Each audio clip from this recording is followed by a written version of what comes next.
Hai guys, itu bersama Bang Boy. Yang terbaru, Uni Irma nyindir si Reply carper sama Prabowo.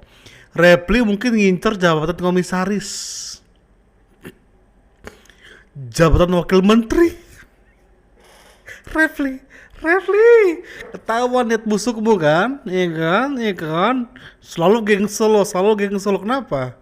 Kalau geng Solo nggak dibersihin, kau nggak bisa masuk ya. Kita bahas dia reaksinya.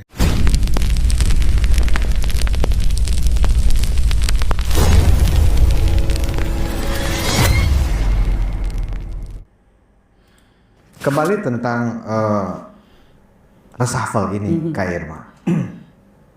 Secara apakah ini akan ada perbaikan ya kepada menteri-menteri yang diganti itu, termasuk juga misalnya pergantian menteri koperasi ya.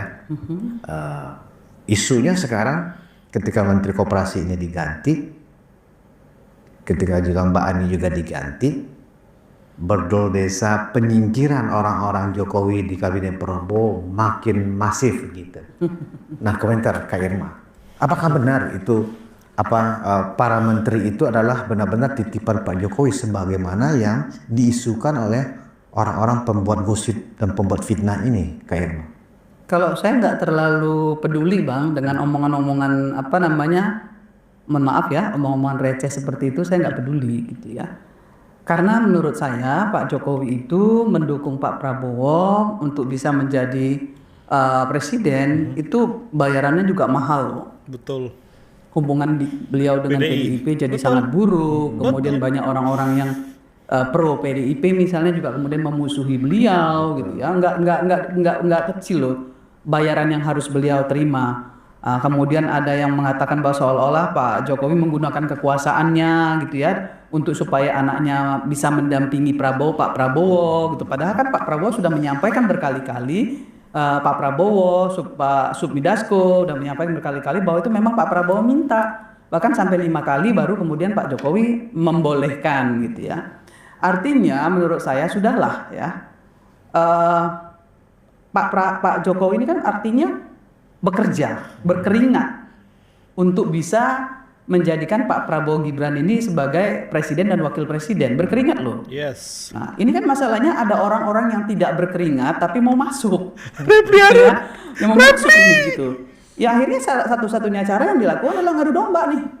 Iya Ngadu betul. domba ya bahwa Presiden Prabowo sekarang udah nggak suka lagi sama Pak Jokowi. Ya sudah mau membersihkan semua orang-orang Jokowi. Orang-orang Jokowi itu adalah beban dan lain sebagainya. Kalau menurut saya, bagi saya pribadi, Pak Prabowo mereshuffle siapapun, entah itu orang yang pernah dekat sama Pak Jokowi atau bukan, Yes. bagi saya itu hak prerogatif Pak Yes. Prabowo. Ya, pasti Pak Prabowo melakukan itu karena evaluasi kinerja, Kinerja. bukan karena unsur-unsur politis. Kalau menurut saya seperti itu. Karena mereka berdua ini, Pak Prabowo dengan Pak Jokowi ini sahabat. Dan saya yakin gitu ya bahwa nggak ada urusan antara Pak Jokowi dan Pak Prabowo dalam masalah reshuffle gitu. Toh Pak Jokowi juga sudah punya gini. Saya melihatnya gini. Untuk menghormati Pak Prabowo, Pak Jokowi agar jangan sampai nanti dianggap mau ada matahari kembar dan lain sebagainya, Pak Jokowi itu nggak mau loh jadi ketua umum partai politik. Dia nggak mau jadi ketua umum partai politik yang ditawarin ke partai-partai politik, kemudian ke PSI dan lain sebagainya. Dia nggak mau ambil karena dia menghargai itu dan dia nggak mau nanti dituding ada matahari kembar, masih mau berkuasa dan lain sebagainya gitu. Makanya Guys, Ibu Irma ini masih menerka-nerka yang dia lihat. Sementara Pak Jokowi ngomong persis seperti apa yang dikatakan Ibu Irma. Pak Jokowi ngomong dia nggak mau jadi ketua Golkar. Tawaran tuh ada, dia nggak mau karena menghormati Pak Prabowo. Pak Jokowi nggak mau ada matahari kembar. Pak Jokowi nggak mau dia akan head to head sama Pak Prabowo. Dia nggak mau. Gila, aku mau nangis nih. Aku mau nangis ngomong ini loh guys. Itu nyata di depan mataku ketika Pak Jokowi ngomong seperti itu. Makanya tawaran untuk jadi ketua PSI pun dia nggak mau. takut head to head sama Pak Prabowo. Bukan takut karena kalah ya. Sudah terlalu baik hubungan mereka. Lebih dari sekedar hanya teman politik. Yang kutangkap ya. Bagi Pak Jokowi, Pak Prabowo itu bukan hanya sekedar teman politik. Lebih dari itu. Sampai dikorbankan hubungan dia sama Mak Banteng. Mau nangis ngomong ini, tapi Pak Jokowi terus dinarasikan mau mengkudeta Pak Prabowo lah, ya Tuhan. Berkah Pak Jokowi lah itu. Nanti yang Tuhan siapkan buat Pak Jokowi. Hanya dia nggak mau. Betul. Apa nggak dilihat itu sebagai satu hal yang positif ya, bahwa Pak Jokowi ini adalah seorang negarawan. Dia nggak mau cawe-cawe, nggak mau ikut campur. Tapi kalau dia sebagai manusia dan punya hak memilih untuk memilih dan dipilih ya sesuai dengan Undang-Undang Dasar 1945, ya nggak boleh dong ada yang ngelarang dia masih melakukan aktivitas politik, ya nggak apa-apa. Seperti misalnya dia mendukung PSI, itu hak dong, dan nggak boleh orang bilang nggak boleh. Iya, misalnya Pak Presiden sebelumnya mau mendukung anaknya, mendukung partainya yang dia pegang, kan nggak ada masalah juga. Kenapa nggak dipersoalkan? Kenapa nggak dipersoalkan? Kenapa hanya Pak Jokowi yang dipersoalkan? Yes. Saya ditanya, Bang, kok Irma ini termul? Ya kan, sampai ada yang nauzubillah min zalik. Wah, gundiknya Jokowi, nauzubillah min zalik. Coba bayangin. Ya, saya cuma bilang, ya saya nggak peduli soal itu. Saya hanya ingin peduli bahwa orang yang saya kenal dan yang saya tahu, ya itulah yang saya bela. Ketika dia dibunuh karakternya, ketika dia dihina-dina gitu, ada perasaan di diri saya yang bilang bahwa ini nggak boleh dong, enough dong gitu ya, nggak boleh dong kalian seperti ini gitu. Hanya itu aja, nggak lebih. Tapi orang mengatakan, wah Irma itu daihatnya Jokowi dan lain sebagainya. Enggak. Ketika Pak Prabowo dicalonkan oleh didukung oleh Pak Jokowi, saya dukung Prabowo kok. Terus terang. Saya dukung Pak Prabowo meskipun saya di Nasdem. Saya patuh terhadap Nasdem untuk mendukung Anies Baswedan. Saya patuh karena saya juga melakukan aktivitas untuk membantu dengan cara saya. Tapi saya juga punya hak sendiri untuk mendukung Pak Prabowo ketika dia sudah menang. Iya dong. Ketika Pak Prabowo menang, saya dukung dong. Tapi pada saat kami masih dalam kontestasi, saya patuh kepada partai saya, gitu. Tapi begitu Pak Surya bilang, kita akui Pak Prabowo, kita dukung Pak Prabowo dan kita support Pak Prabowo sebagai presiden, ya kan? Kita semua bergerak dan saya langsung move on. Oh iya dong. Jadi nggak benar itu ya Kak Irma. Karena kan yang dianggap oleh ini pecahnya ya hubungan antara Pak Jokowi dengan Pak Prabowo dengan diresafel-nya Ketua Umum Projo Budi Aris Setiadi ini. Loh bayangin loh, Ketua Umum Projo yang gigi 2 periode mendukung Pak Jokowi tiba-tiba disingkirkan sekarang oleh Pak Prabowo. Itu bukti yang nggak terbantahkan lagi bahwa memang Prabowo sekarang ingin menyingkirkan orang-orangnya Jokowi dari kabinetnya. Begitu tubuhan fitnah dari mereka, Kak Irma. Saya kira gini ya, Pak Jokowi pun juga ya, saya yakin Pak Jokowi ketika misalnya Budi Ari di reshuffle, Pak Jokowi sudah tahu pasti.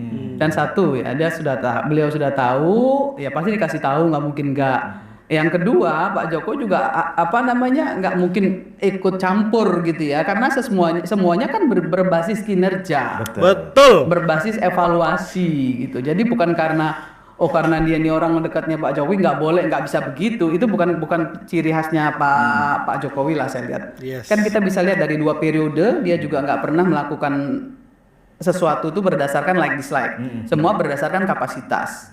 Sama dengan Pak Prabowo juga sama. Pasti Prabowo melakukan evaluasi terhadap kinerja baru kemudian melakukan reshuffle. Kan seperti itu. Padahal katanya kurang apa kinerja Budi Aris Setiadi sebagai Menteri Koperasi.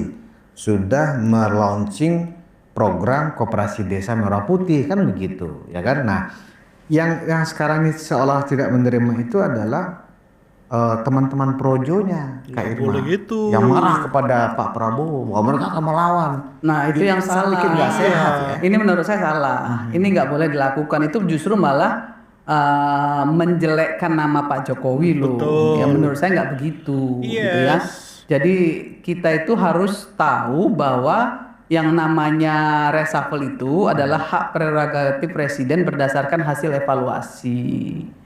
Mau dia dekat si A, dekat si B, dekat si C sesuai dengan kinerja dan hasil evaluasi, ya itu yang harus diambil oleh Pak Presiden dong. Ya toh kita harus dukung. Karena apa? Karena tujuan dari Pak Presiden melakukan evaluasi dengan reshuffle ini pasti akan untuk meminta kinerja mereka jauh lebih baik lagi. Kan seperti itu. Jadi Masa mau terus sudah waktu di zaman Jokowi dia jadi menteri, kemudian di Prabowo masih dipakai, artinya kan diberi kesempatan. Contohnya Noel lah. ya Iya kan? temannya Kak Irma itu. Ya kan? Akhirnya Kak Irma. Bukan, saya bilang semua aktivis yang seusia dia itu semuanya rata-rata manggil saya Uni ya. Semua dekat lah sama saya gitu. Semuanya sering saya marahin gitu ya, karena saya sering tegur lah gitu. Dan alhamdulillah mereka sama saya itu sayang gitu ya. Saya sering kasih nasihat kok sama mereka. Nah, walaupun Noel ini dulunya adalah Jokowi mania, kemudian ketika kemudian mendukung Pak Prabowo menjadi Prabowo mania gitu ya. Apa sih yang harus dipersoalkan gitu? Kalau memang kinerjanya bagus ya bagus, kinerjanya jeblok ya jeblok, buang aja kan gitu. Betul, buang aja. Nggak peduli siapa dia. Tapi hasil evaluasi presiden ya memang harus kita hormati. Kalau saya begitu. Ini juga sama, ada yang bilang, Bang Boy bahas juga dong Budi Ari. Dia, ngapain gue bahas dia?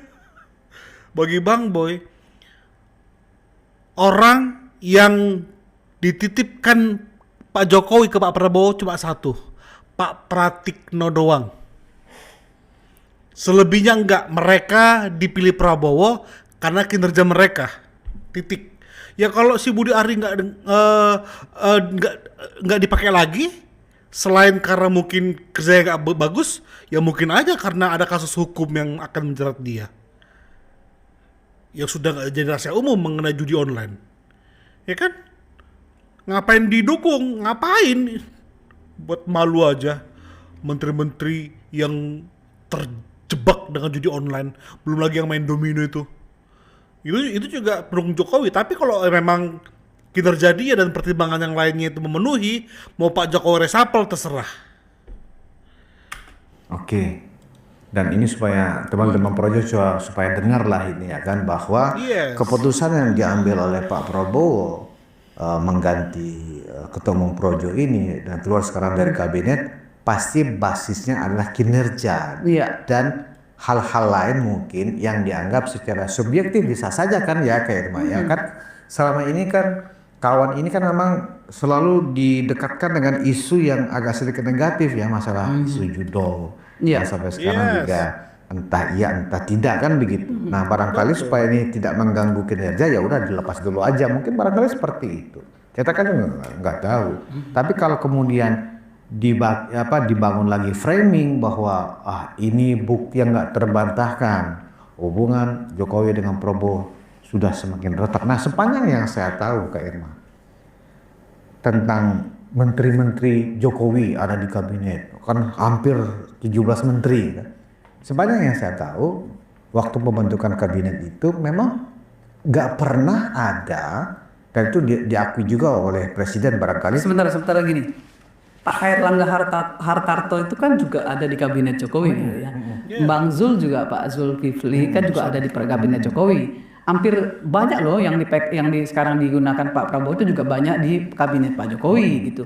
Apakah kemudian mereka disebut orang Jokowi? Kan enggak juga. Itu yang di framing. Itu yang salah menurut saya. Makanya padahal Pak Prabowo itu melakukan ini sudah dibilang berkali-kali oleh Pak Presiden. Pak Presiden merangkul semua untuk kita sama-sama bangun Indonesia ke depan lebih baik.